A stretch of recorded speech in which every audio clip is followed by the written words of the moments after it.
కర్ణాటక ప్రభుత్వంలో నాయకత్వ మార్పుపై నెలకొన్న సంక్షోభం తీవ్ర స్థాయికి చేరింది.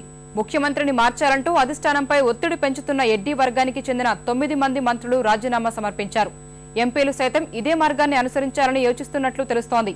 మరోవైపు త్వరలోనే సమస్యకు పరిష్కారం లభిస్తుందని అధిష్టానం ఆశాభావం వ్యక్తం చేసింది. మరో ఏడాదిలో పాలనా సమయం ముగియనుండగా కర్ణాటక బీజేపీలో అసమ్మతి పతాక స్థాయికి చేరింది. కొంతకాలంగా ముఖ్యమంత్రి సదానందను పదవి నుంచి తప్పించాలని అధిష్టానంపై ఒత్తిడి చేస్తున్నప్పటికీ ఫలితం లేకపోవడంతో ఎడ్డీ వర్గీయులు చివరిగా రాజీనామా అస్త్రాన్ని ప్రయోగించారు. ఎడ్డీకి మద్దతు పలుకుతున్న 9 మంది మంత్రులు రాజీనామా పత్రాలను ముఖ్యమంత్రికి సమర్పించారు. కొంతకాలంగా మంత్రులు ముఖ్యమంత్రి మధ్య విశ్వాసలోటు ఏర్పడిందని, ఈ విషయాన్ని అధిష్టానం దృష్టికి తీసుకువెళ్లినా ఫలితం లేకపోవడంతో ఈ నిర్ణయం తీసుకున్నామని రాజీనామా చేసిన మంత్రులు తెలిపారు. జగదీష్ షెట్టర్ను ముఖ్యమంత్రిగా నియమించాలని వారు డిమాండ్ చేశారు.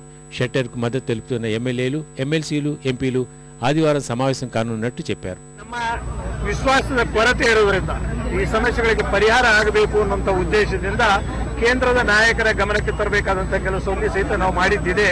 ಕೇಂದ್ರ ನಾಯಕರು ಇದನ್ನ ಬಗೆಹರಿಸಬಹುದು ಅನ್ನುವಂತ ವಿಚಾರದಲ್ಲಿ ಇದ್ರೂ ಸಹಿತ ನಾವು ಇವತ್ತು ಅಂತಿಮವಾಗಿ ನೋಡಿ ಇಷ್ಟು ದಿವಸ ಕಾದು ನೋಡಿ ವಿಳಂಬ ಆಗಿದ್ದನ್ನೇ ಸಹಿಸಲಾರದೆ ಮತ್ತು ಈ ಸಮಸ್ಯೆ ಉಲ್ಬಣಗೊಳ್ಳಬಾರದು ಅನ್ನುವಂತ ಉದ್ದೇಶದಿಂದ ನಾವೆಲ್ಲ ರಾಜೀನಾಮೆ ಕೊಟ್ಟು ಬಂದಿದೆ. ಇದರ ಅರ್ಥ ನೀವು ಬೆದರಿಕೆ ಅಂತ ಅರ್ಥ ಮಾಡಿಕೊಂಡ್ರೆ ನಾನೇನು ಹೇಳಲಿಕ್ಕೆ ಆಗೋದಿಲ್ಲ.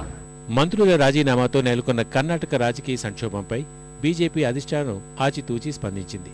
అక్కడి పరిస్థితుల్ని ఎప్పటికప్పుడు గమనిస్తున్నామని, సమస్యను చర్చల ద్వారా పరిష్కరించుకోగలమని కర్ణాటక బీజేపీ వ్యవహారాల పర్యవేక్షకుడు ధర్మేంద్ర ప్రధాన్ ఆశాభావం వ్యక్తం చేశారు. पार्टी कर्नाटक की सभी प्रमुख नेताओं से बातचीत कर रही है. हम सभी के संपर्क में हैं.